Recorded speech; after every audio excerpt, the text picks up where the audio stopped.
Well, as you can see, I created a bit of a disaster here, doing a valve adjustment on my 2006 Apex. Thought I'd make a little video and share my experiences not knowing what the heck I'm doing with other people who don't know what the heck they're doing. I'll cut to the chase here. There's no sense in blabbing about the sled for a half hour like other folks do before they get around to the point of what the video is about. All I do here is you just rip the sled apart. It's pretty straightforward. Take the seat off, the gas tank off, headlight, hood, side panels, and a few bolts here, you get your whole frame off. Little tip with the headlight here. You can get the whole thing off as the whole assembly like this. There's no need to remove the windshield or the dash panel or gauge or anything. You could even leave it attached to this metal bracket here. Just those 4 bolts right off the frame, and the whole assembly will come right off. Once you get down here, you'll have your valve cover on here, or cam cover, some people like to call it. You just pop that off. It's just 6 Allen keys if I remember right. Once you're in there, you do some measuring with these bad boys here. I'd recommend getting some thinner ones. This feeler gauge is just a little too wide, so I was unable to get measurements for the middle intake valve of each side. It's not too big of a deal because the intake valves don't necessarily need all that much adjustment. With these Apexes, you're mostly just worried about the exhaust. Those clearances get way too tight, won't run right, will die, won't idle. The list goes on. Obviously, you got your intake up here and your exhaust back here, so I take it apart accordingly. Intake, the 3 on each side, and the exhaust at the bottom. And then also the cams here. The one closest to me, my foot's right there, would be the intake. Back one's exhaust. And like I said earlier, those caps sitting on each side of the cam go over. And one of the lobes sits kind of between that tight space there, and you can't get the feeler gauge in there unless you got a thinner one. So I would recommend a thin one. When you take these camshafts out, you don't need to take the gears out like the manual says. You do, however, need to take the tensioner out, otherwise you'll have so much tension on the chain you won't be able to move the cams around. When it comes time to removing those, you want to have cylinder 4 at top dead center. I have a neat little trick I do. I just pop the spark plug out, throw a screwdriver down there, and I turn the motor over till the valve lobes face apart, kind of like this. One on the left facing the left, one on the right faces the right. And once the screwdriver stops moving, you're pretty close to top dead center where you can do your measurements.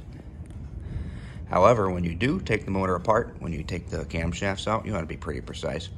You want to get cylinder 4 at top dead center. You'll know that when right about here on the camshaft there'll be a little dot.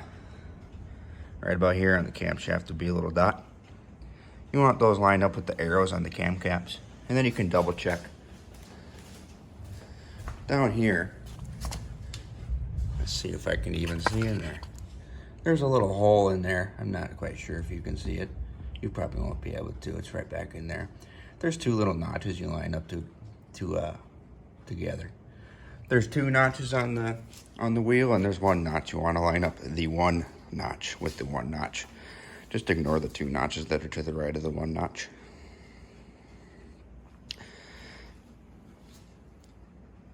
So once you get your measurements done and you get that apart, you can start doing some math here.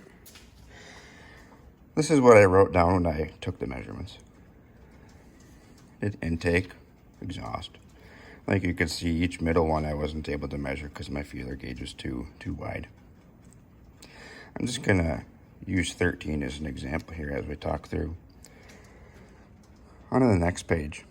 Once you get all the buckets removed, I use a magnet, really strong magnet to pull the bucket out, pulls the shim right with it.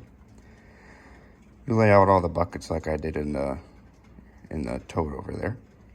And you have your assistant come out and write down each of these numbers as you yell them out. These are the shim sizes that you currently have in your sled. And then over here, the owner's manual. Well, service manual. You got your intake table and your exhaust table. So like I said, I'm going to use 13 as an example. It's 0.102. And then I come to 13 here. I have a 180 shim. And then I come over here, and 0.102 is between 0.08 and 0.12. So then you just drag your finger over here until you get to installed pad number 180. 180 is right under the end of number right there, and you go down into 165. Then you have a third sheet here, you write down 165. So just again, use 14 as an example. 0.178. I have a 0.182 pad. And I come over here, follow it over, you get the correction.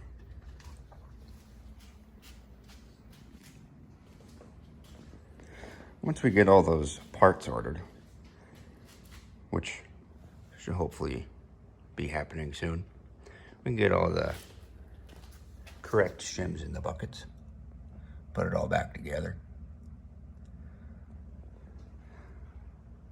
I took these out in kind of the orientation they were in there. I did a little Sharpie markering on some of the teeth there with the chain because it's all lined up when I put it back. But again, you can look at the little arrows on the cap there and line up the dot on the camshaft. Not sure if you can see it right there, that little dot. Another note, don't ever move this clutch while it's apart. And don't ever turn it backwards. Just leave it the way it is. Once you have the cam cover off, you don't ever want to turn that backwards. Under normal circumstances, you don't want to turn that backwards. But if you do, the chain can jump on those gears there, which would make for a bad day.